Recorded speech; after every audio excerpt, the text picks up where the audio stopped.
everyone.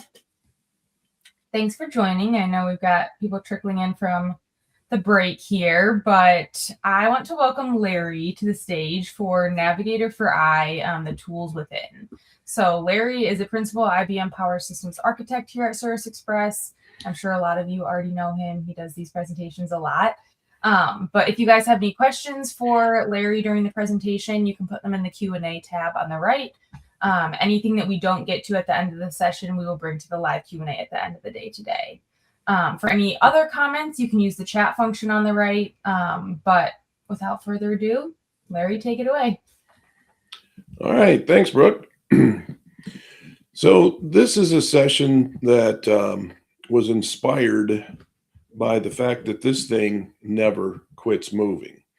So I always like a good why are we here slide. And if you're familiar with Navigator for Nav for I, if you want to write it short, it didn't show up just yesterday. In fact, this is probably the solid third generation of some flavor of GUI for managing IBM I. And we've seen tons and tons of presentations on it, and there's so many facets of the tool, whether you're looking at user stuff or job stuff or performance stuff. There's so many pieces of it. We're not going to talk about those things specifically. We're going to talk about the overall tool Navigator for I and some of the things that are in there that you probably don't know. And this is a fun session to do live. We're going to do it as close as we can to live today. So if you have questions, throw them in the chat. We'll see if we can grab those as we go. But we're betting that everybody who's paying attention is going to find at least one thing, if not two or three, that you go, wait a minute. Wait, what? That's what we love to see in the online. And we've had many questions. When did that show up? Oh, it's been in there all along. Oh, sorry. But that's the thing. And I'm going to be switching back and forth between slides and demo a bit. The slides are pretty comprehensive and they cover all the stuff, but sometimes you got to see it.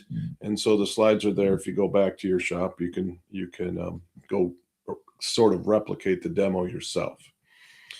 All right, so let's get started. Some of this stuff really, really simple here, this opening one. So if you go over here, there's a button, that's the IBM I button. And if you click on that, you get the IBM I documentation webpage. No big shock there. Then right next to it is this guy that looks a little bit like a laptop, maybe, I don't know, or a page, but that gets you the Navigator for I documentation. So, and it's on virtually every single screen. It's up there, okay? Your own user profile. You'll see your profile that you're signed on with up in the corner. If you click on that, that's a way to log out, right? Again, no big shakes, but it's always up there. And in addition, there's a drop down here for with a kind of a person's profile. Same thing. You can log out there. All right, no big deal. Just getting started. Now, once you log in, though, there's a couple of different views. And the way to switch between those views, I'm going to flip to live here, is this guy up in the corner, right? We're going to switch to list view. We're going to switch to back to the standard view.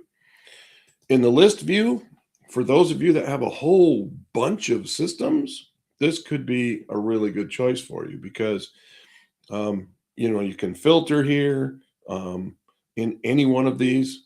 You can sort and do all that, and we'll talk about more about those buttons. And we know of customers that have literally hundreds of LPARs, and so you can filter them in all kind of ways. And so this may be a good view for you in that case. But in this view, IBM's really worked hard to put a lot of usable stuff in here. And Tim Rowe, who's the owner of this product within IBM, has a group of advisors, and we help him with things. What are the things that we like to see? So right here, red circle, right? It's critical storage. That ASP is exceeding 80% full. All right. Here's one that's yellow. The ASP is exceeding 50% full. Now, on some of these are all demo systems, and so We've tweaked these numbers to make them, and they're all adjustable. We've tweaked them to show so that we see more different things. Here we've got green. This one's good. 14% better be good, right? In the advent now that we have expiring license keys, right? Term-based licensing. So when does the OS expire? 3/10 of 27. Okay, so you see that on a bunch of them. What's this red one? Oh, the OS already expired on 2/28 of this year. So big red box here. If you're getting within a certain number of days, the box turns yellow. And so you've got a clue. You've got license keys coming up. So a lot of different things going on here. There's ellipsis up here. If you click on that thing, right, manage the node, refresh, view SQL, edit the node information, remove and add nodes, right? And that's in each of these boxes. Also, of course, you got the number of days remaining on the keys. Some of these are all on the same machine. This one's on a different machine, so 298 days. This one doesn't give a number because it would be negative days on the keys. So just this button up here, switch between views. Okay. All right. Also, and this is a button that everybody should love. This is the SQL button. Why would it look like this? In some cases, it's grayed out. There aren't very many, but there are a few places where Scott Forsty and his SQL team have not yet provided an SQL method to retrieve the data. And so the Navigator guys have to go off and use an API. In such a case, the SQL button will be grayed out. I want to say Tim said there were 3 left, but now we're at, almost all of them SQL. So when you click that, you get something like this. Select star from, and it's reasonably formatted, and you get buttons on the bottom. Run it in VS Code, run it in SQL, which means run it in ACS, run SQL scripts, or close the window. So we can go in here and we go back to this guy. If you looked here, right, there was a view SQL in this case. So again, here's your 3 options: VS Code, SQL. Oh, and then copy, right? So obviously, one thing you need to do, always look. They're changing things constantly, okay? Just constantly, and it's kind of fun. The last time I did this presentation was about 3 weeks ago at Common Power Up, and Tim changed the slide the night before because they had updated stuff. So always things changing. If we were to go, for example, let's go to Common 7.6, and we just go here to jobs, and now there's an SQL button up here. Okay, this is the button I'm talking about. View SQL. Boom, there's your button. Okay, and so you're selecting from a table, etc. Now, an interesting thing here, that SQL button, it reflects the exact set of filters on here. So if we go in here, let's pick on Dawn because we like to pick on Dawn, right? We're going to say any job that has Dawn in it.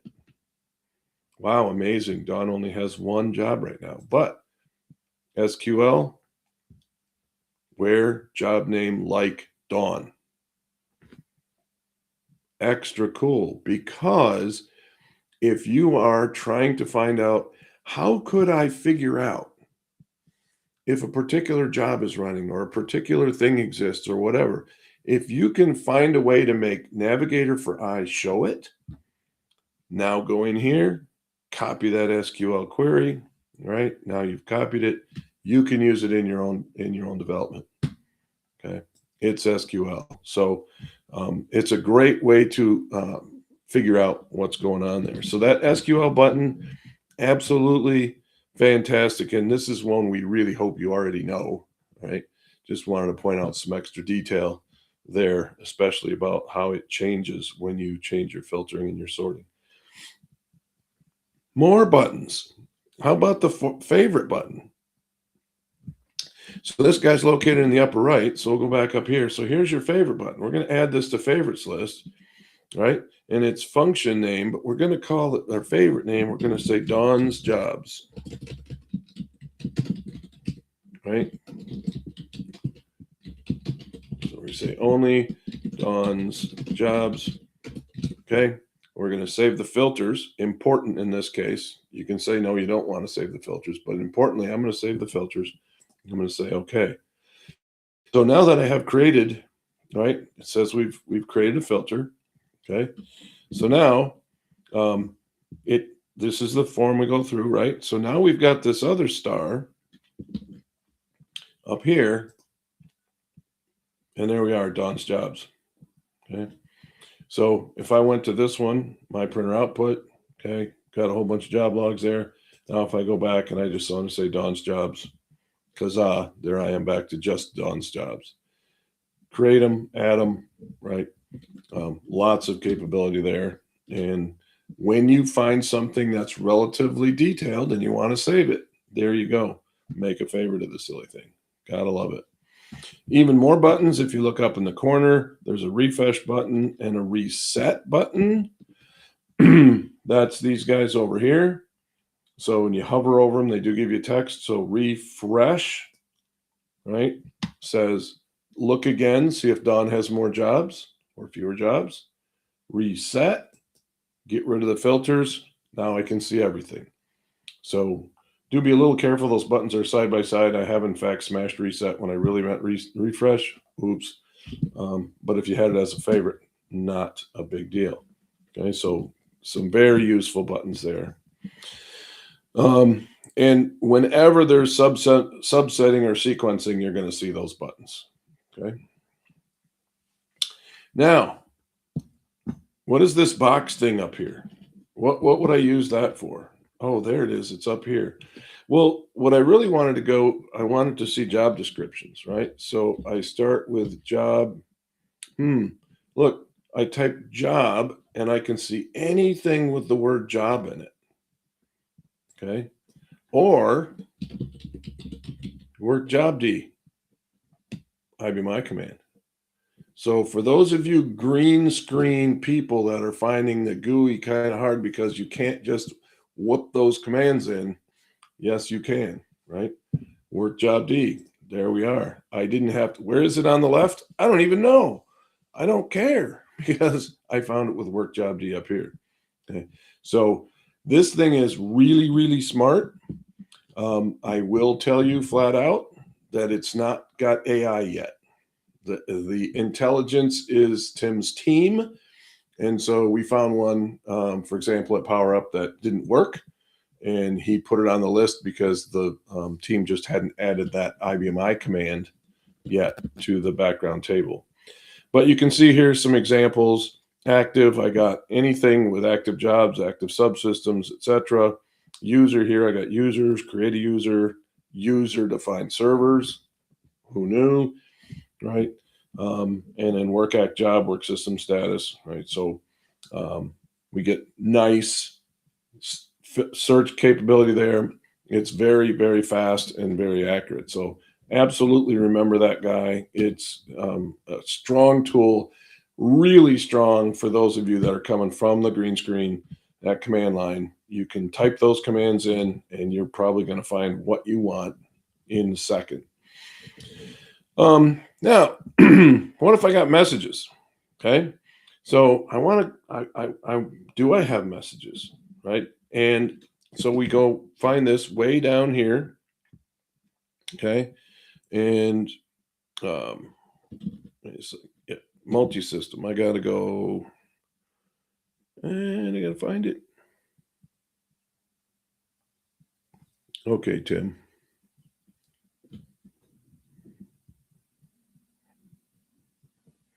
Did they move it? Because this thing, again, one of the things about this particular version, okay, is that we have the very latest code. There will be things that you see on here that are not on your system yet. This is a demo system that IBM updates for us, and it's at the very latest release, 7.6, although to be fair, all the code that runs on 7.6 runs on 7.5. Most of it also runs on 7.4. Beyond that, it's you're kind of on your own. So I'm not getting the.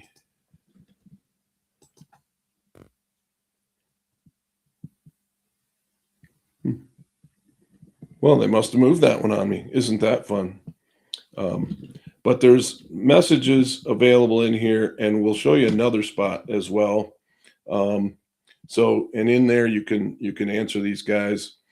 Do want to show you this guy, and this has changed in the very latest release. Okay, if you're on an older release here, there's a button, this guy right here, okay, that switches the view between just icons and icons plus text. This button goes away in the latest release.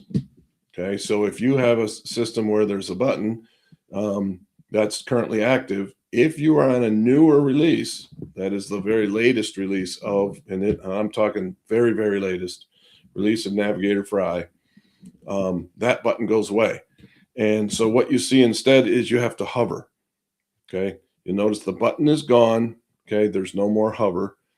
And the idea there is it was causing the developers a lot of grief because the way that this panel on the right, the main detail panel, it was screwing that up, having that thing shifting all the time. And that's part of the tool that they use internally to IBM. So now you would just hover over it, see what you want to go to. So there is no option anymore to have the text visible at all times. Just hover over the various icons, and then you'll get the text for each one. All right, one lump or two. What do we mean by that? Well, if you click one time, each one of these icons, each one of them has a default action. And if you simply click on it, right, you're going to get the default action. So let's go to the gear, right? We just click on it, right, and we get jobs. Okay, there's our active jobs. We just clicked. Okay, if you hover over it, then you get the option to do something different. And each one of these has a default action. They're mostly pretty logical. If we just click on this guy, let's see what one we get, right? We get system status. So we're seeing licenses, machine information, all of that, okay?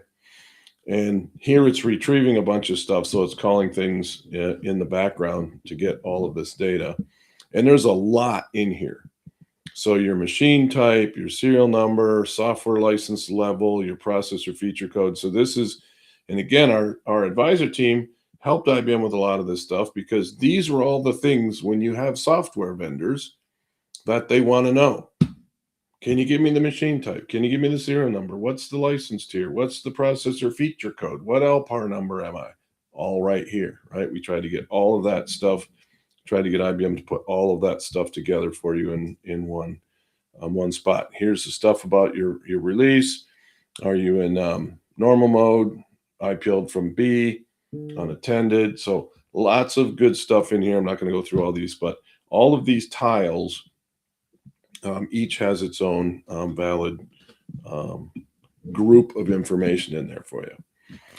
So one click gets you something, hover gets you the menu that you can then move over. All right, let's look at alerts. So this is the other place that you can see those messages. So if you go way down here at the bottom, and when you click on it, you'll get basically QSys Opera messages. So let's go down here. We click on, here's QSys Opera messages. All right. And this one is a pop-up window you don't go to in a specific page. But you can see that you've got messages, what severity they are. You can filter that. Okay, so you can select a filter. I can pick it by date and time. QSys Opera, I can say I only care about stuff that's relative for Navigator for I. Or I can specify specific message IDs if I want to do that. Also can specify a severity range. So I say I only want to carry, 30 to 99, for example. And I can do it filter text. So if I apply the filter, now you can see my filters are all higher than 30. Here's my message ID number. Again, I can see the SQL for that. Okay. And I've got all the standard buttons over here. So good way to find QSysOper from Navigator, right? And it's just down here with the in the alerts button. Okay, let's see. Yep, so apply filter. So we looked at that. Now, how about we'll work in a specific pane, okay? And let's go back, for example, to work with active jobs again. And this is a guy that has a lot of columns, okay?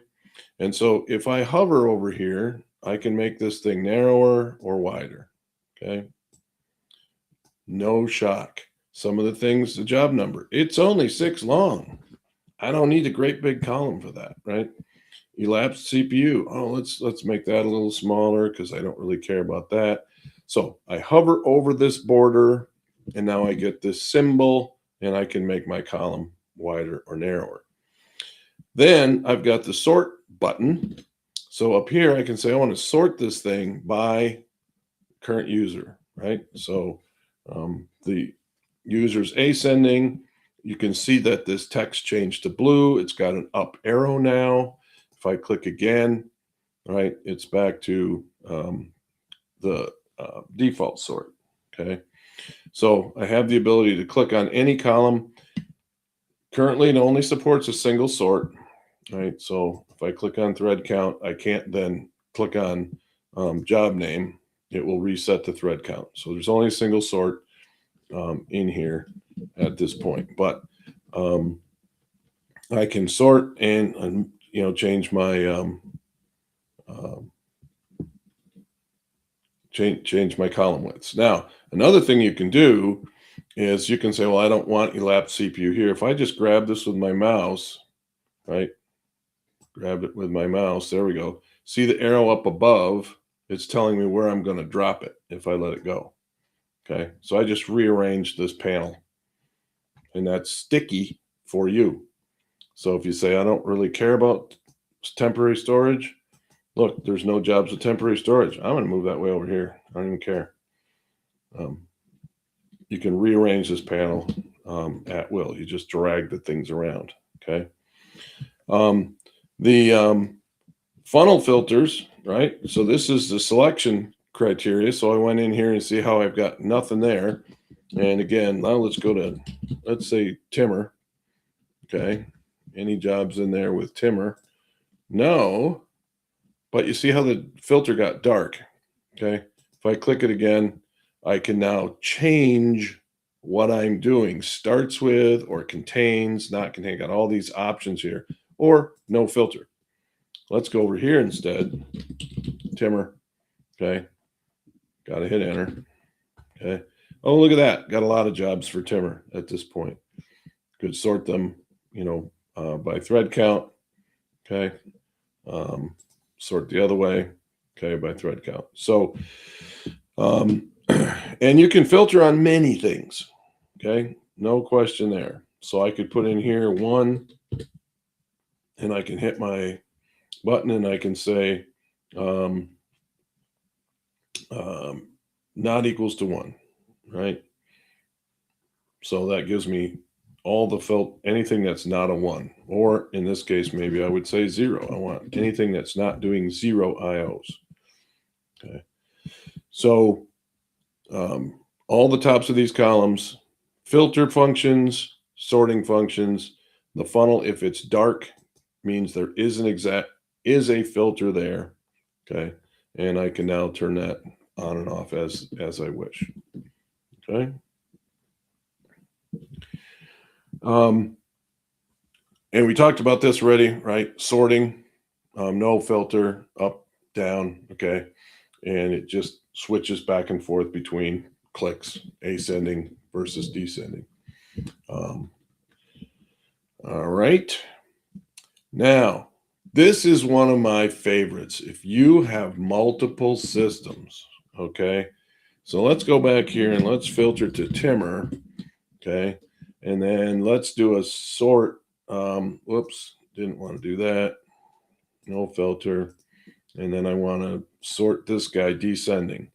So I'm on Timmer. I've got Timmer and showing how many sorting by disk IO. If I look at this SQL, right, it's got Timmer in there. There's my, selection and my sort, right? There's my order by, okay? So let's close this. But I just realized that I'm on Common 7.6. Silly me, and I wanted to do this on Common 7.5. See this guy down here? System tray.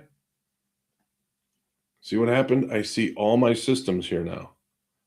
How about we just click on Common 7.5? Common 7.5 comes up. Sure it does. Probably wasn't signed into Common 7.5 yet. Go.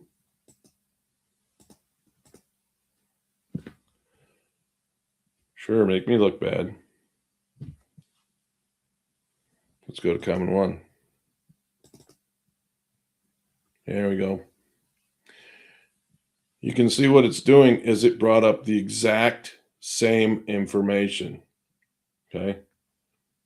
Let's see if Common 7.5 is finally awake. There we go. And Timmer has no jobs on Common 7.5. Silly man. What about Dawn?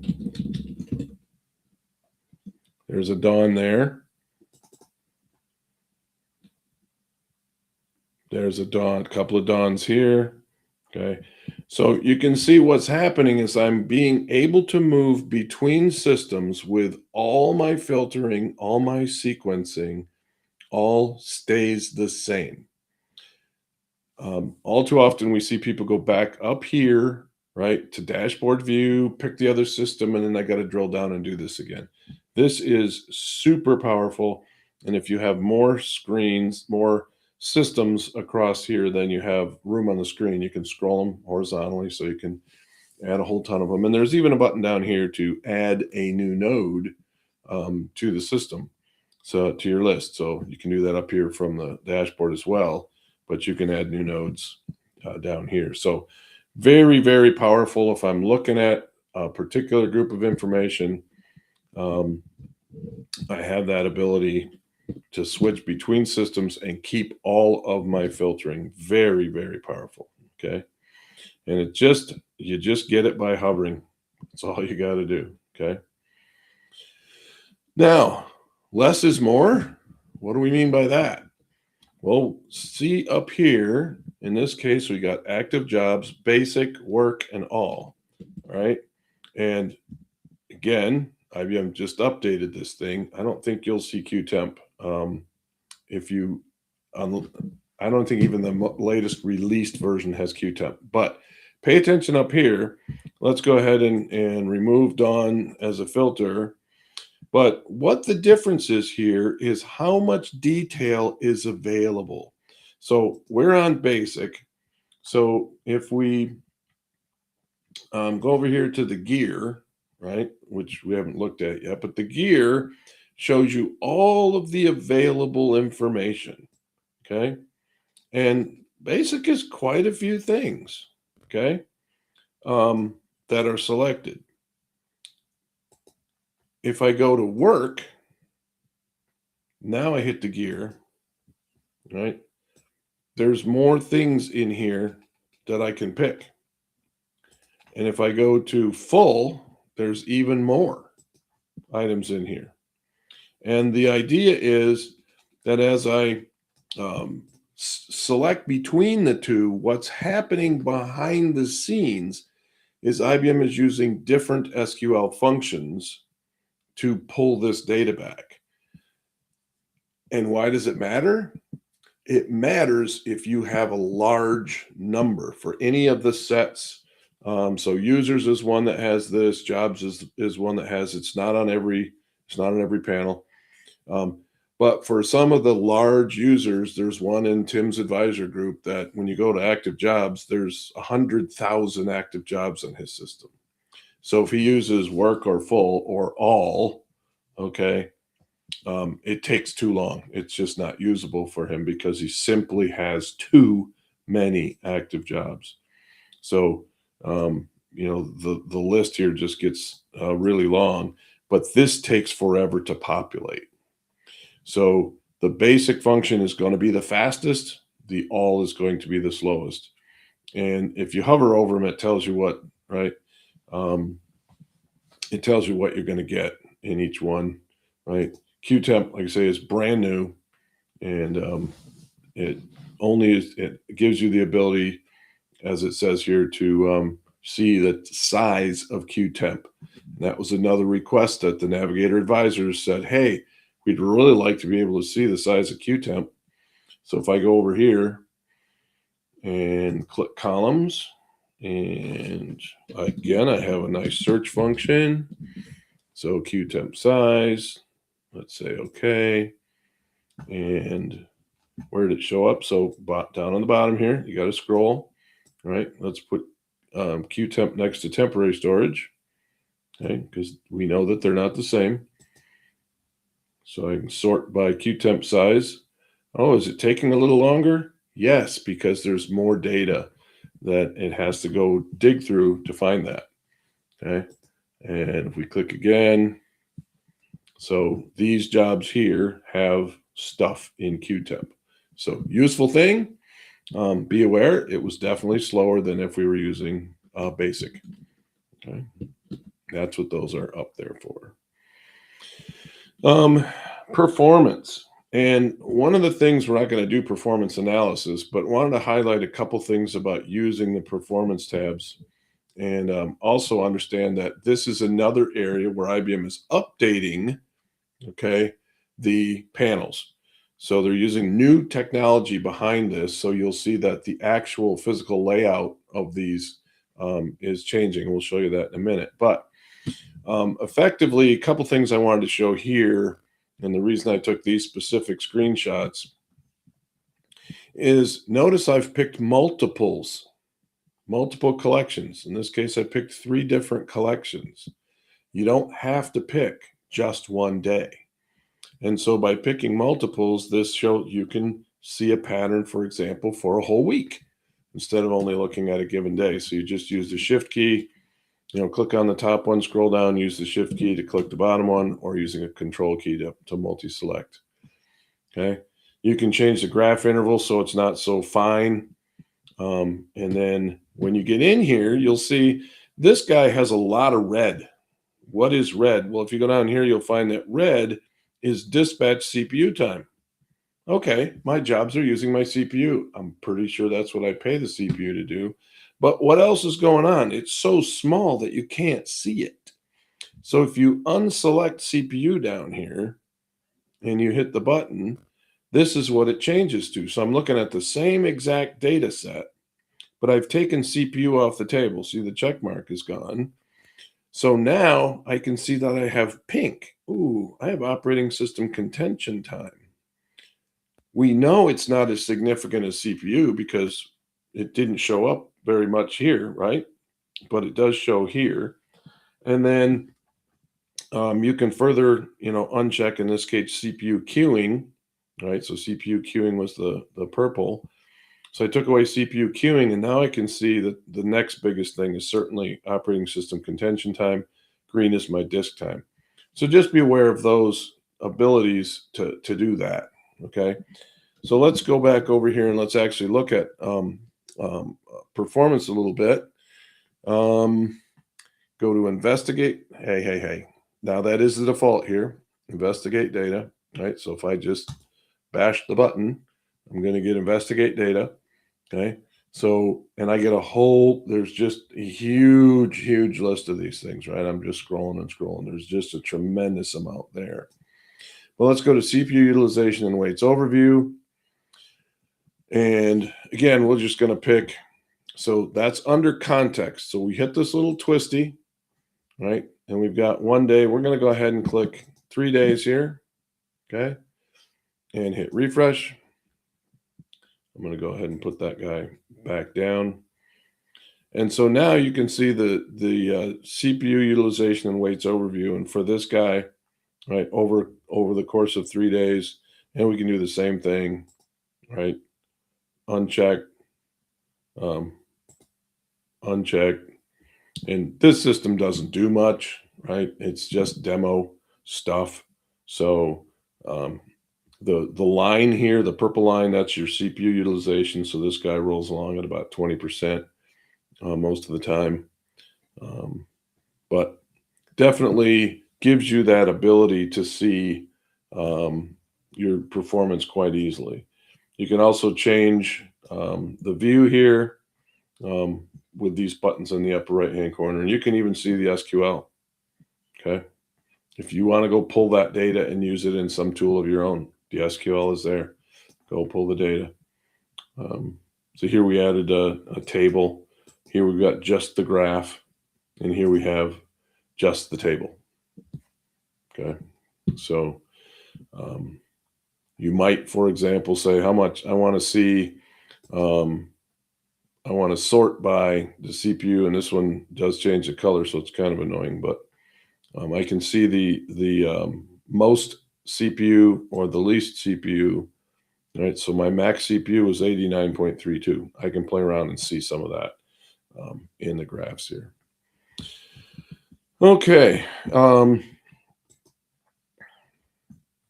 lot of options in here to change things like session timeouts, how many maximum concurrent sessions for a user. If I have all object, I can set this for all users. There's a whole bunch of different things in here. We're just not going to go through the whole entire interface. But the bottom line here is what we really want to do is assume that everything is a button. Okay. You definitely want to have the ability to, look around, right? Check the buttons, hover over things. Okay. Every place you go, you want to say, all right, is that a button? Right. If we go over here and we click on jobs, is this a button? Oh, it is a button. That changes the sort. Okay. If I go up here, yes, these are all buttons. These are all buttons over here. This is a button down here, right? It's a GUI. Here's a slider bar. I can slide back and forth. I can change the number of, a lot of this is very standard. You find this in interfaces all over the place. How many do I want on my screen, right? The default being 100. If I have multiple pages, I don't in this case, but I can use the arrow button. This guy's a button. Hide the tray, hover to see the tray, click on it to have the tray sticky. Ooh, it's not just a hover, it's a button, right? Job descriptions up here, right? We did the search. This guy, oh, what? We found a thing that's not a button? Okay, that's one in a row. So some things aren't, but, just as you work through the interface, you will find that the vast majority of these things are buttons and are useful. Subsetting and sorting all over the place, right? Use it. It really helps you find what you're looking for. And remember, once you've done the subsetting, once you've done the sorting, okay, now you can use that task tray down here, right, a system tray, to go to another machine, right? I want to click on a different one. Let's see. I don't know what's going on with iWebServe. I gotta go back to breadcrumb. Oh, that's weird. That is an older release, so hard to say on that one. Let's go up here and let's go to this guy. Connection is not secured with TLS. I'm gonna make a point there. So beginning sometime last year, IBM is really starting to put the pressure on to get TLS configured, okay, between every node, everything encrypted. Yes, we're using, the connectivity from your management node to your managed node is done over the internal Navigator servers, right? All of those host servers, that's what's providing the data here.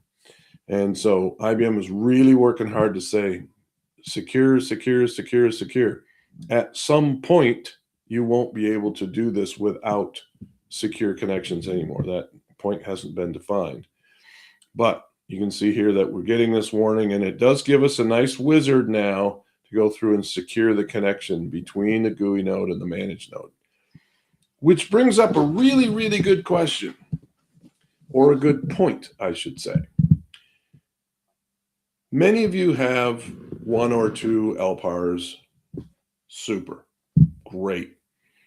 In that case, you're probably running Navigator, okay, on your existing, on your nodes, okay? So here we are, we're on iWebServe. If we look down here and we filter for admin, we all know that these servers exist, right? So there's some basic web server stuff, and then our friends admin 1, 2, 3, 4, and 5. We've all seen them, okay? In a larger shop where you say, I'm actually kind of annoyed that I have to have my admin server running on all my partitions or my servers. You don't. In fact, it's recommended not to do that, okay? So if you have one node and you say, you know what, this is I'm going to call it my admin node. I'm going to run Navigator for Ion there. I'm going to run all these admin servers. I'm going to start the QHTTP server subsystem. But then from that node, I'm going to go in here to the dashboard and I'm going to add all my systems there. You notice what happened? I went back to Common 7.6, okay, by dashboard because I'm on Common 7.6. So only Common 7.6 right now, okay, is running any of the web server, is executing any of this web server stuff. So if I go back here to jobs again, because now I'm on Common 7.6, okay, and now I say admin, and it's probably going to be hard to tell, but you can see that I'm using some CPU on these guys. It's not a lot when they're running. We all know they can take a long time to start. There's a lot of Java, and most of it goes to admin 1 now. It used to be admin 2. Now it's been promoted. It's admin 1. But you only need to have these jobs running on the node that you are running the GUI on. So let's do a crazy thing. Let's see if we can make it work. We'll go to Common 7.5. Okay, there's something has gone south in here, Tim. We'll go this way. They've, like I say, we get the latest, and some of this stuff is not necessarily perfectly operating. So we're going to go to Common 7. We're going to go to subsystems and active subsystems. Okay, and we're crazy guys. And we're going to take the QHTTP server subsystem. Oh, look, QHTTP server has no jobs in it. Oh, interesting. By the way, right click. Okay, another thing, didn't show you that. Right click, let's go to jobs. There aren't any. There's no admin jobs. Don't need them because I'm managing from Common 7.5. Okay, or Common 7.6. Yeah, that thing has got itself mad. So now we go back here to Common 7.6. We can still manage Common 7.5, even though that admin server is down. It is not running there. And so the ideal then is if you have a single node that runs your runs the admin server, and it can reach out and talk to your other nodes and manage them. It means that you only have the one node that you have to keep the HTTP server up to date on, right? So that would typically be the HTTP server group, which includes the Java group, if you didn't know that, but Java's a big part of that. You will need to update the SQL or the database group, and you will need to keep the database group up to date on the other nodes because it's using the database to get to this data. Almost all of these will show, will be using the database. And the only ones that aren't using the database server directly are those ones with the grayed out SQL button. So that's a great thing to understand for those of you that have large number of nodes. Set up one, can be a relatively small LPAR that isn't running production workload, because that makes it so much easier for you to update that HTTP server when the group comes out. You said, hey, there's update to Navigator for I. You only have to update that one node. And since it's your admin node, all you got to do is talk to your admins and say, hey, we're going to be doing the PTFs on that group. Won't affect your production, okay? So as an admin, that can be a wonderful thing. I can get the latest and greatest of my admin tools without having to bring down all of my production nodes in order to do those PTF upgrades. All right. Well, that pretty much brings us to the end of the presentation there. Is there any questions out there? We got a few minutes left for questions and stuff. If nothing else, we can certainly play around with some of the options within Navigator. There's a lot going on here. We certainly didn't look at everything. I want to show something here about disk status.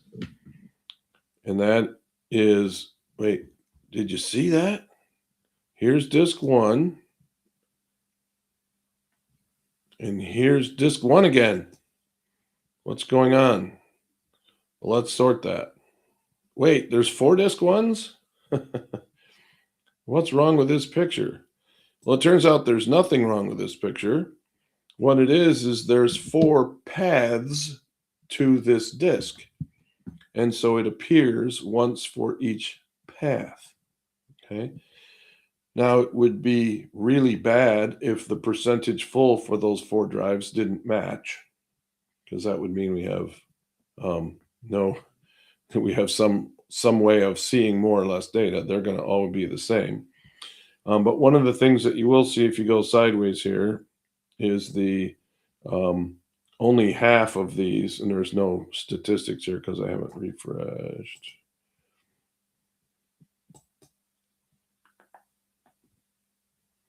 But these disks are all solid state on SAN, so the IO numbers are super small.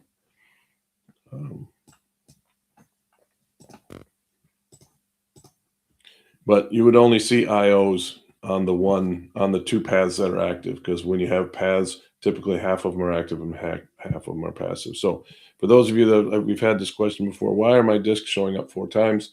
Because you have 4 paths. Okay. Question: for securing Navigator TLS, do we need to create a self-signed cert in DCM? That is one option. You can certainly use a self-signed cert. You can also use a wildcard cert or another cert that your organization has. It can absolutely be a public certification, a public cert. And in this case, these are what we're seeing here. This is a public cert. If you hover up here in the browser, you click on that, you can see you can actually go look at the connection, the certificate itself. Certificate is valid and all of that.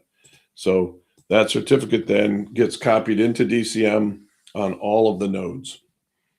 So one of the things, SSL, now more correctly known as TLS, the certificate lifetimes, we used to be able to get 3 years, probably more than that. Then it went down to a year. Now we're down to what, 6 months maybe. I believe the goal is get down to 40 days.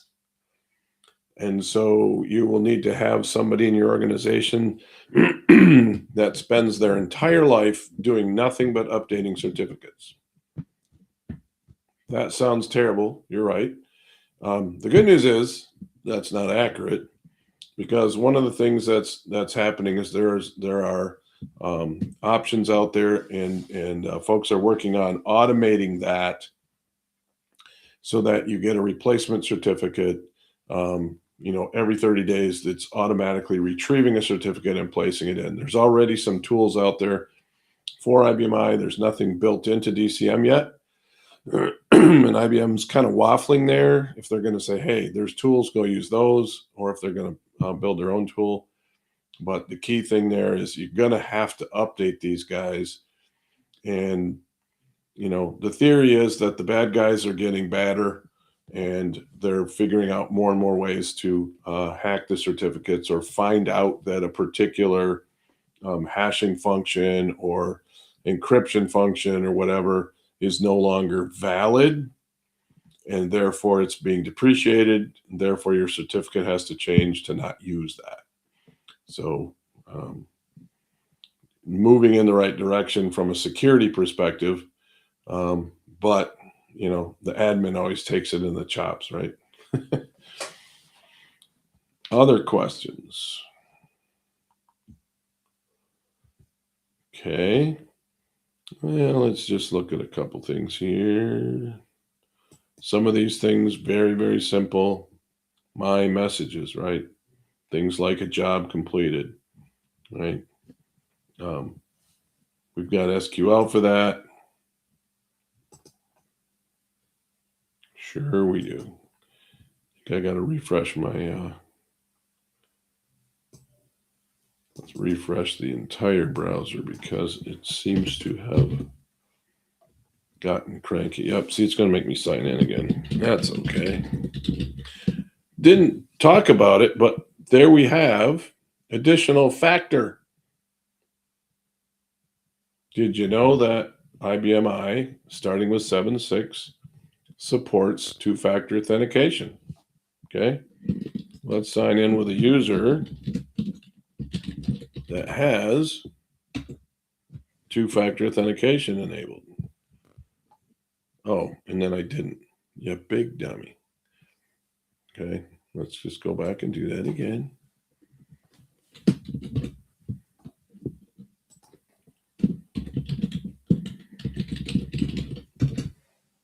Okay, login failed because I didn't put in my second factor. Okay, so now we will grab the second factor, which in this case is Duo. You can use any of the factors that you want. Sorry, I used IBM Verify for this, so I still have to put in my password. And then I can put in my additional factor. So let's see, what's the magical number? And the number is this guy.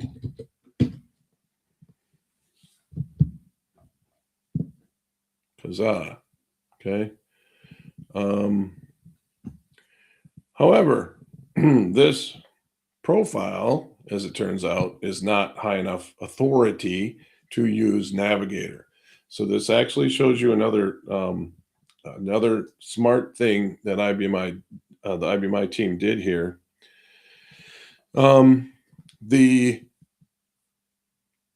Normally, if you have some user, Ed, we'll call him, and Ed is a user of your system, but is not an administrator. And you don't want Ed using Navigator for I because Ed's not an admin. And you say, okay, what do I do to make sure Ed can't use Navigator for I? Well, you don't have to do anything, because as a standard user, you will not be able to use Nav for I. Okay, what about when I set up two-factor authentication and I want to have the Ed set up his multi-factor authentication. What the IBMI team did was they said, we're going to let all users get on for just managing my multi-factor authentication key. Everybody's enabled to do that, right? And so that's what this message up here says. This profile's been restricted and has no further access to Navigator. Okay. So I'm signed on here as LDB2, but I can't do anything else. I can only do my multi-factor authentication. So if I click back here, I can log out. Now I can hit and log in again as a user without an additional factor in this case. I could assign a multi-factor key for LDB. I simply haven't. And LDB would be able to use all these functions. Okay, we have another question. If you want to see the text associated with the icons on the left, click on the bars at the top. Yeah, you can see. So if we go in, we'll go here to Common 7.6 again. And right, you can see them here when you click, okay? But once you use them again, they do go away, just like if you hover, right? So you can click here and see all of them for a time. So if you want to read the list, so that's a good tip. If you want to read the list, you can see it, hover over it, but you're hovering over the text now. And you'll notice the difference is it used to shove the whole page over. Now what it does is it brings that text over top of the current page that you're on. And if you're looking for something, you're looking here anyway. You don't really care what's behind it. So very good tip there. What is the system value we set to, to add users to access Navigator? Okay. It's not a system value. So in this case, it's function usage. So we go up to our fancy search bar up here and we go to function usage. Okay. And there's a whole bunch of them in here. Okay. And what you need to do is add your users into the functions that you want them to be able to use. Okay, so there's a whole bunch of these things in here, many, many, many. Okay, and so the couple of options for playing around in here, for example, if we said, let's find one well, let's go here. Let's go to messages. Okay, so this would be a pretty simple one. Messages, default usage for messages allowed. For a lot of them, it's no. You can go in here and say, right now, there's no profiles specifically allowed. The category, and that's actually a good category too. Let's do that. Let's clear this guy because what you're after is the Navigator for I ones. There are other function usages that don't matter to Navigator, but these are all Navigator for I. Okay. And so you'll see certain ones, there are some filters in there, but you have to work through this list and add the users in that you want to be able to do different functions. So it's kind of a whole separate, if you will, whole separate course here to get. It's a lot of, I don't know how many there are in here. Well, there's 246 rows. 92 of them relate to Navigator for I. So, but this is where you would go to enable the users in here. Awesome. All great questions. Thanks everyone for joining. And thank you, Larry, for this great session. We are going to wrap up because the next sessions start in 1 minute. So we will end this session and please go ahead. There are 3 sessions that you are all able to select which ones you would like to attend. So thanks for being here and we'll see you all in the next one. And thanks again, Larry. Appreciate it. Thanks, everyone.